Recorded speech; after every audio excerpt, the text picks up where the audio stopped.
This video is all about the 9 exercises everyone should be doing from home in order to build muscle and confidence from the comfort of their home gym.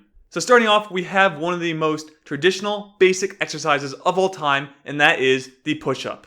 I like to use these little push-up bars you see here called the Perfect Fitness Push-Up Bars Elite Edition. They turn a little bit just to get a little bit more activation in the chest, but also I like to do things like add a backpack and also put my feet on a bench to get a little more incline and focus on just a little bit more of the upper chest development. If you are just starting out, feel free to do it just body weight, but over time I also like to add in a backpack with some weights in order to progress and add more resistance over time to develop the best chest I can. Next up, we are moving over to a pull exercise, and that is a good old-fashioned pull-up. For this, I like to use a doorway pull-up bar, and the one I'm using is the Perfect Fitness Multi-Gym Doorway Pull-Up Bar Pro Edition as of shooting this video. The pull-ups are a back-focused exercise. Again, shoulder width apart, focus on pulling the chest to the bar and back down in control, and then over time, you can add on weight using a backpack like I do and the Core Fitness dumbbell plates to progress this to build a back that's even stronger and better than before. If you're just starting out, body weight is probably enough. You can then move to something like a chair or even slow eccentric lowering back to the ground in the movement. But just know that backpack phase where you're adding weight is really where a lot of the gains come with this movement. Next up, we have the lower body, and we're going to be going over the most traditional and basic exercise of all time. That is the squat. Now for me, when doing this from home, I like to do the goblet squat variation as it just feels a bit more comfortable for me than holding 2 dumbbells up in front. This leaves one whole dumbbell for me to use, and what I'm going to try and do in the future is take that backpack, put it on my back so I have to weight in the back and the front while holding the goblet squat, just so I can add on additional weight and use both dumbbells that I own. If you're just starting out, feel free to just do bodyweight squats to really learn the movement, as this is a pretty technical exercise. You can do things even like sitting down in a chair or a bench to really start to learn how to move correctly throughout the movement and exercise. I personally struggle with this one. I have to do mobility drills just to get low enough into the squat. I'm still not perfect, so if you're just starting out, focus on really learning the basic movement. Alright, back to a press exercise. We have the good old-fashioned overhead press. Now for me, I personally like to use resistance bands here. My favorite are the UPALX bands alongside the What If It resistance bands, but I like to use resistance bands just because they're easier to get up into a starting position for my shoulders, and I've also had less issues with my shoulders when doing them with resistance bands.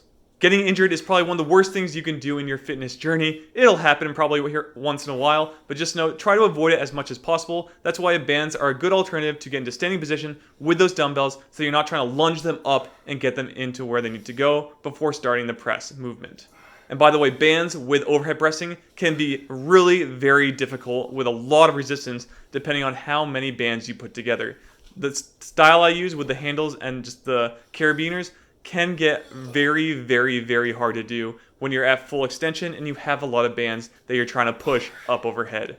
Moving on, we're going to go back to another major pulling exercise, focusing more on the biceps this time and using our doorway pull-up bar. If you guessed it, it is the chin-up.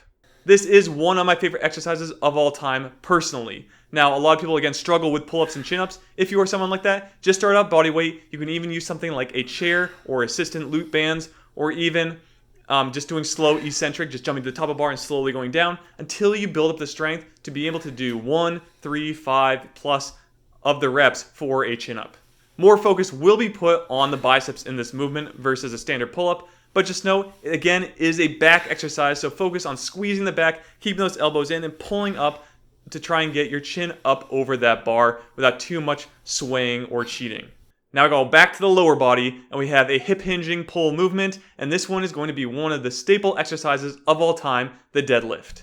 Now I personally like to do the Romanian deadlift style when doing it from home. If I had something like a full barbell with weights, I would do a standard deadlift, but doing it from home with just my 50-pound weights, I'm just going to focus on doing RDLs, keeping more tension throughout the hamstrings and glutes.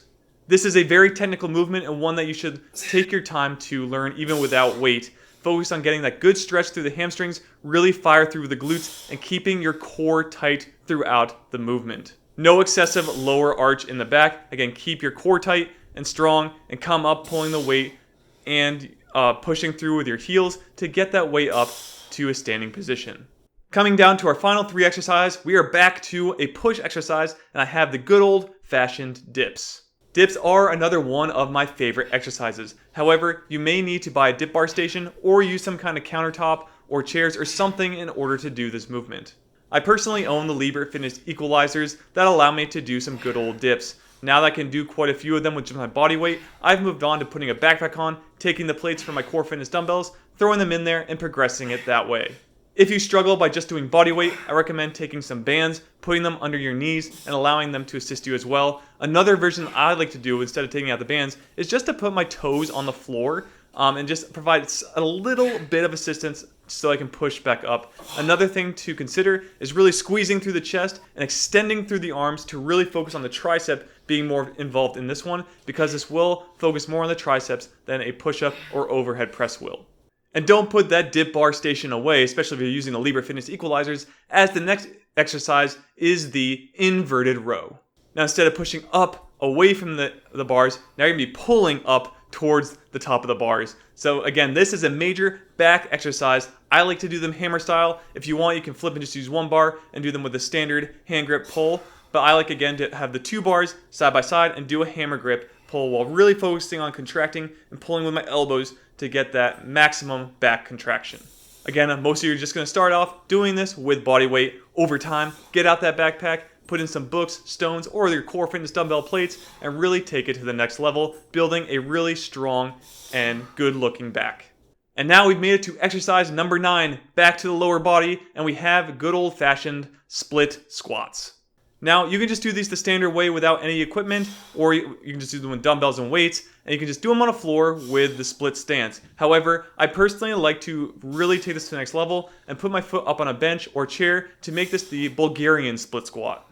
This is a harder version and one that might be hard to also get into proper position to start, but I found that this one really helps build the lower body as you're putting a lot of the force on one leg. Just make sure that you get your leg out in proper position so that you're not hurting your knees throughout the movement. Do not overkill it with weight here either, because we do not want to be hurting our knees if you're not doing it right. Again, form and technique first, then up the weights. Another variation I like to throw in there are walking lunges, and this is a really good one if you have enough room. I can only take about 3 steps to cross my entire room here doing a lunge. I do it from time to time because I like the movement, but just know it is another one of my favorites, but I would prefer over all of them the Bulgarian split squat. And that's it again, all 9 exercises complete. If you did like this video, please like and subscribe to GamerBody for more videos just like this one. Also, please head over to GamerBody.com. There you can check out my current training program, the equipment I own and use, and the resources I am learning from to build muscle, burn body fat, and gain confidence, all from the comfort of home. And that's it. So again, like and subscribe. I'll see you all in the next video. Be fit and game on.